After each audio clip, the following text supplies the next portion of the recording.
Hezkuntzaz hitz egitean lan mundurako prestaketa eta arrakasta datorzkie burura askori, helmugak, lehia eta baita bereizkeria ere zenbaitetan.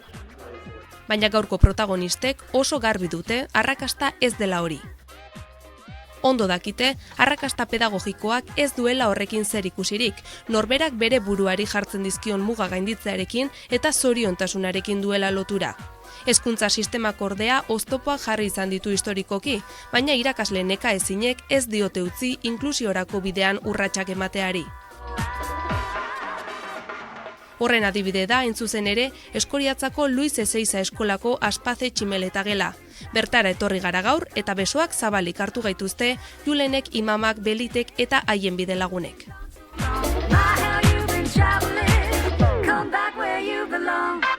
Gaur egungo gela arruntak prestatuta daz benetan ikasle danen beharrei erantzuteko denbora guztian. Gaur egungo kurrikulumak benetan die irekiak ikasle guztietara egokitzeko. Ditugun metodologiak prestatuta daz egunero 8 orduz ikasle guztiei erantzuteko. Baditzugu baliabide nahikoa. Orduan, galdera baldin bada, ia inklusiboa da gure hezkuntza sistema, nik esango nuke ondino ez dela. Hezkuntza sistema normalean urteetan eta mendeetan erabili da apurtzue poder hegemonikoa mantentze aldea, eta antolatu da beti horri erantzuteko. Claro, zer gertatu da, gizartea aldatuz jundala eta agertu dizela behar desberdinak eta behar berriak. Eta orduan, horrezegatik ere, hezkuntza sistema junda aldatzen. Orain dakagun hezkuntza sistemak ez du zerikusirik orain dela 200 urte geneukanarekin, baina baita ere, ondino ere, mantentzen ditu gizartean dauzen desberdintasunak. Nik berdin pentsetan dut, hezkuntza sistema sortzez guztiz homogenizatzailea zala, azkenean, zuk ondo esan duzu moduan, helburua zan homogenizazio nazional hori edo lortzia, eta zan guztiz segregatzailea, privilegio sozial hutsa zan, eta bakarrik ezaugarri konkretu batzuk zituzten pertsonak zaukien aukera eskolara joateko.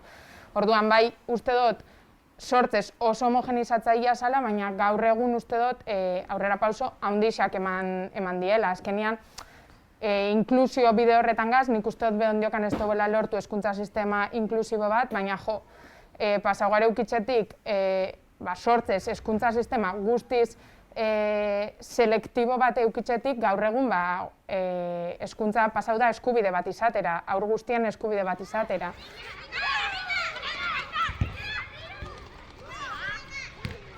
Agian homogenizazioak zerikusia du pentsatu izan dugula beti, gure hezkuntza sistemak formatu behar ditxula umeak produzinorako, sistema produktiborako.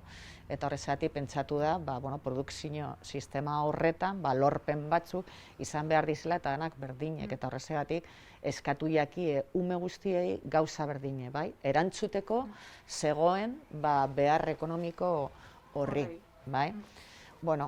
Gaur egun, zuk esaten dozu aldatzen ari garela, eta hori ere egia da, aldatzen ari gara, baina ondino ere eskola berak sortzen ditu esan nahi batzuk, nun homogenizazio horretara eramaten gaituzten. Naiz eta diskurtsoan onartu aniztasun. Diskurtso politikoki oso zuzena da esatea, inklusiboak garela, baina nik uste praktikek ez dutela hori hainbeste erakusten. Eta igual hor badekogu non sakondu, ez? Eta ez bakarrik eskolan, dinot gizarte mailan, ez da eskolaren ez dakiz, baizik eta gure sistemaren funtsa, ez? Azkenen lotuta doalako, ez da, gizartea eta hezkuntza bat doaz. Gizartea aurrera doan enean ere hezkuntza aldatzen doaz, baina hori azkenen argi daukaguna da ez zein dan gure bidea eta behintzat hoi onartuta baldin baukegu ez, eta gure nahiak eta gogoa jarri ezkeo guztion artean, ez, bide hori eraikitzen jun dezakegu. Zer nahi dezu ba? Ea ba, jarri dugu? Beste aletik. Punta faltazia gudila. Baila. Oso ondo. Bueno, tú ves. erronketan pentsatu, erronketan pentsatu. Inklusioa askotan lotzen da, esaten duguna heziketa premia bereziak dituzten ume horiek eskolan egotearekin, eta hori ez da inklusioa. Inklusioa da prozesu bat, ez da bukatzen prozesu hori. Ezaugarri horiek izan behar ditu, baina inklusioan egotea esan nahi duena da, pixkat jutea ikusten, ez? Zeintzuk diez dauzen oztopoak testuinguru baten, ume guztiek parte hartu ahal izateko, ikasteko ahalik eta gehien eta ondo egoteko. Bai umek, baina baita ere irakasleek, baita ere pase dizen horiek, hau da eskolan dagoen mundu guztia eta komunitate gisa ikusi behar dugu gure eskola. Gure etxea izango balitz modun eta etxe hortan denok izan behar dute lekue. Eta, klaro, zer gertatzen da, inklusioan jartzen dugula fokoa, zeintzuk diez, vulnerabilidadean dauzen kolektiboak, zeren normalean haiek pairatzen dituzte oztopo gehien. Eta oztopo horiek diez, interesatzen zaizkugunak, murrizten jutea, eta, pixka partaidetza hori sustatu ahal izateko. Nik uste dut gako garrantzitsuenak, hezkuntza inklusiboa sustatzeko azkenian, aurrardatza kontsideratzia eta eukitzia benetan kurrikulum bat irekixea nun kurrikuluma egokituko da aurrai eta ez aurra kurrikulum horri, aur guztiei aukera berdinak eskaintzia, baina horrek ez da gure esan danei berdin, hau da, bakoitzan beharrak kontuan hartuz eta bakoitzan beharrak asebetez, eta aniztasuna onartzia, baina aniztasuna onartzia, benetan ikasle guztiai seguro sentiaraztia, ikasle guztiai konfiantza ematia, eta ikasle guztien arrakasta pedagogikoa edo ziurtatzia, esan duena.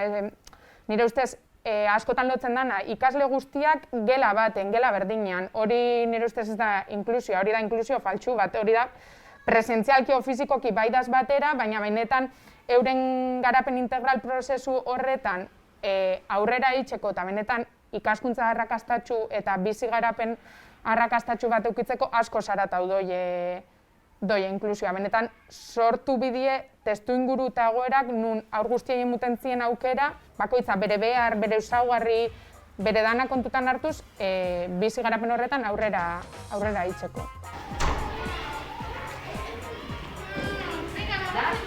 Bestearen lekua, jantzea, ulertzea. Adibidez, lehenengo zikloetan, txokoak baldin badaude, gure referentzizko aurrek, bertara joan, parte hartzea sustatu, aurrek eurekin, egon, parte hartzea, beraiek bideratzea. Guk azkenen orientabide batzuk ematen dizkio, nola sustatu parte hartze hori, ez da? Baina azkenen beraiek egiten dute, naturaltasun batetikan dala oso politia, beraiek beste bat bezala onartzen digute, eta horra dirazten da azken finean. Nik uste dut foku askotan jartzen duguela ikaslietan, edo ikaslietan, eta fokuan nik uste dut aldatu inbiko gauela, eta jarri testu inguruan. Eta? Bota! Pelota esa! Pelota! Bota! Toma! Toma!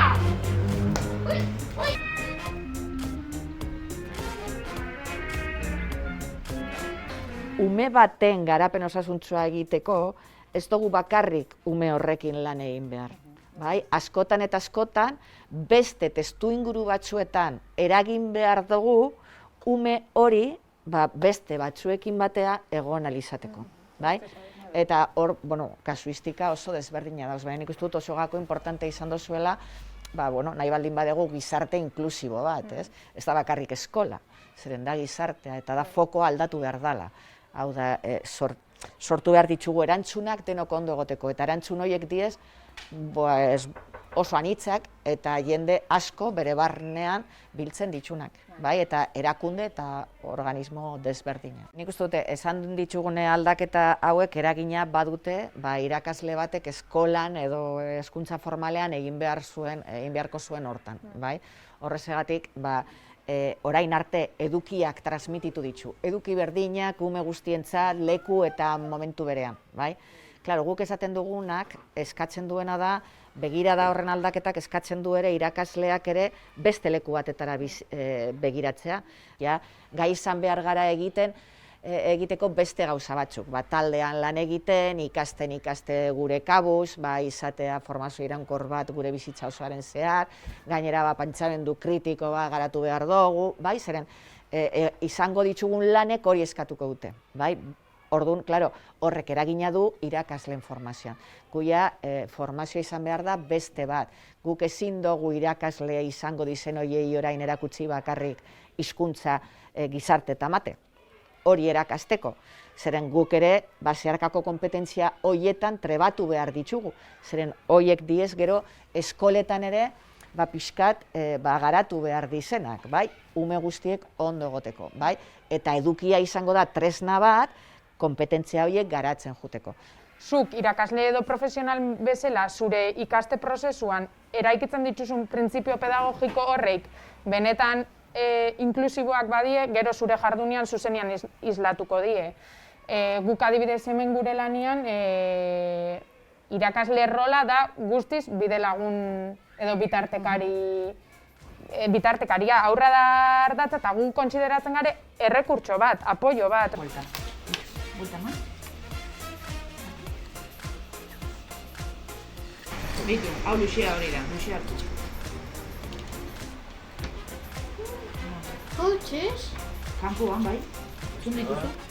Beste rol garrantzitsu bat eta etorkizuneko nik uste dela erronka handienetako bat da irakasle rol aztertzaile eta analizatzaile perfil hori eukitzea, zuk esan duzuna bai, azkenean egunerokotasunean ditugun bai ekintzak edo momentuak benetan analizatzia ondo eta begiratzia benetan hor praktika inklusiboak gauzatzen dien edo ez benetan gure... Oztopo horiek non dauzen, zelan hobetu hori. Oztopo horreik identifikatu eta oztopo horrei irtenbide bat emateko edo zer egin ez. Orduan, etengabeko ez dakit ikerketa edo azterketa baten murgiltzia eta benetan ikustea ditugun kulturak, politikak edo praktikak berak benetan inklusiboa dien.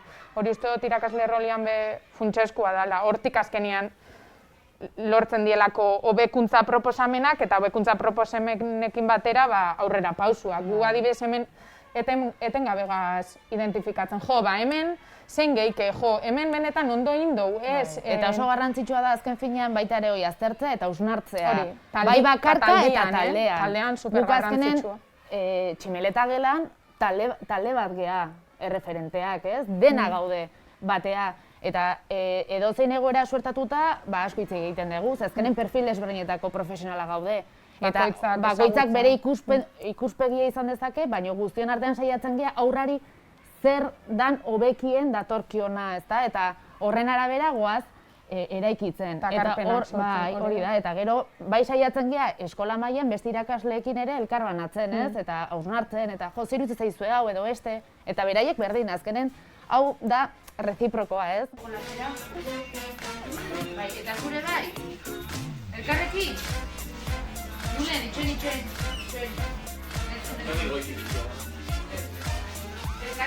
Erronka bat da, denon artean adostea ze hezkuntza mota nahi dugun, jakiteko ze gizarte mota nahi dugun. Eta hori da erronka potolo bat eskuartean dakaguna. Horretaz berbaiten dugunean, hitz egiten dugu sinesmenetan. Eta nik uste dut ere badala erronka bat, bai hezkuntza formalean, baina baita ere gizartean, gure sinesmenak hezkuntzarekiko jutea aldatzen. Zeren, klaro, hemen ere eskoletan irakaslek badut ere familien presioa, beraien umeek ikasteko ez daki zer eta bestea ailegatzeko ez daki nora. Naiz eta eskolak aldatu nahi izan, askotan ere jasotzen den presioa da, familien partetik nahi dutela, beraien umeek gero, ez daki ze garapen profesional izatea horrela gizarteak markatzen dulako. Orduan, klaro, esan nahi doana da, erronka potoloa dela, sinesmen horiek, pixka bateratzea eta adostea nora jun nahi dugun, ze gizarte mota nahi dugun, ez? Arrakasta baldin badeki, ez dakiz pertsonek, ez dakiz ikasketekin, denok nahi izango dugu ara ailegatia, ulertzen badugu arrakasta gisa hori. Agian arrakasta gisa ulertzen badugu beste gauze bat, eta da pertsonak zoriontsuak izatea, eta beraiek nahi duten hori gauzatu ahal izatea, ez nahi anarkikoki, baizik eta bakoitzak bere desioak bete ahal izatea, agian beste modu baten jokatuko genuke, ez? Baina horretarako ere denok ulertu behar dugu gauza.